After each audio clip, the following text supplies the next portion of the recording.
Albert Camus. How do we live meaningfully in an indifferent universe?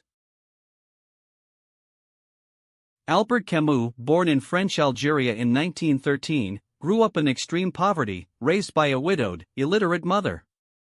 This humble background, coupled with the beauty of the Mediterranean, deeply flavored his thought. A talented goalkeeper and theater enthusiast, his life was altered by tuberculosis, which ended his academic career and sharpened his awareness of mortality. He became a journalist and a resistance fighter during World War II, editing the underground newspaper Combat. Though often linked with Sartre, Camus rejected the existentialist label, preferring to focus on the immediate experience of the absurd. His novels like The Stranger and essays like The Myth of Sisyphus won worldwide acclaim, culminating in the Nobel Prize in 1957. He was a moralist who championed individual integrity over ideology, leading to a bitter fallout with the French left.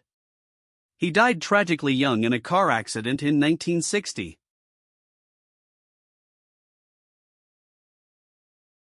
The absurd.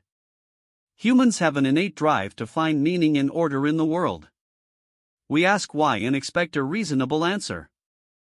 The universe, however, offers only a resounding silence. It is indifferent and unintelligible to our categories. The absurd is neither the world itself nor the human mind, it is the divorce or confrontation between this longing for clarity and the unreasonable silence of the world. Recognizing this condition is the first step of a lucid consciousness. Most people try to escape this truth through philosophical suicide, leaping into faith or ideologies that promise a false sense of order. To live honestly, Camus argues, is to acknowledge this fracture without trying to resolve it, maintaining the tension of the absurd as a source of integrity.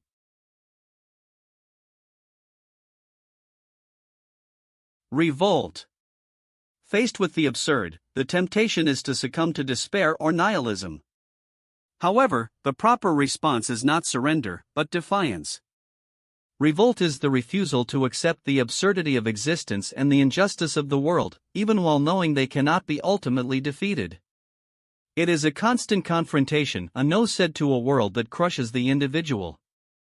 Unlike revolution, which often sacrifices the present for a future utopia, revolt is a defense of the dignity of the present moment and shared human value. It asserts that life is worth living precisely because we rebel against its meaninglessness. This creates a solidarity. In revolting against our common fate, we realize that I rebel, therefore we are. It is a reaffirmation of human limits.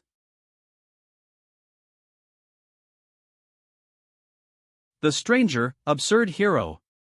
In a society governed by conventions and expected emotional responses, the individual who refuses to play the game becomes an outsider. This is illustrated by the character who does not cry at his mother's funeral simply because he does not feel the need to perform an emotion he does not possess.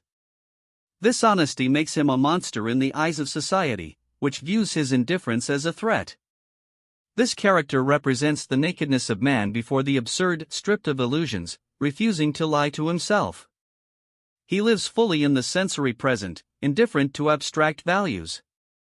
His condemnation reveals the hypocrisy of a world that demands conformity over truth. By accepting his fate without regret, he achieves a strange form of happiness, embracing the benign indifference of the universe.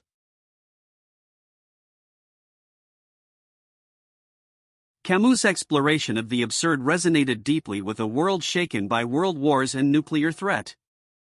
His refusal to justify political violence for ideology made him a controversial figure but established him as a prescient voice against totalitarianism.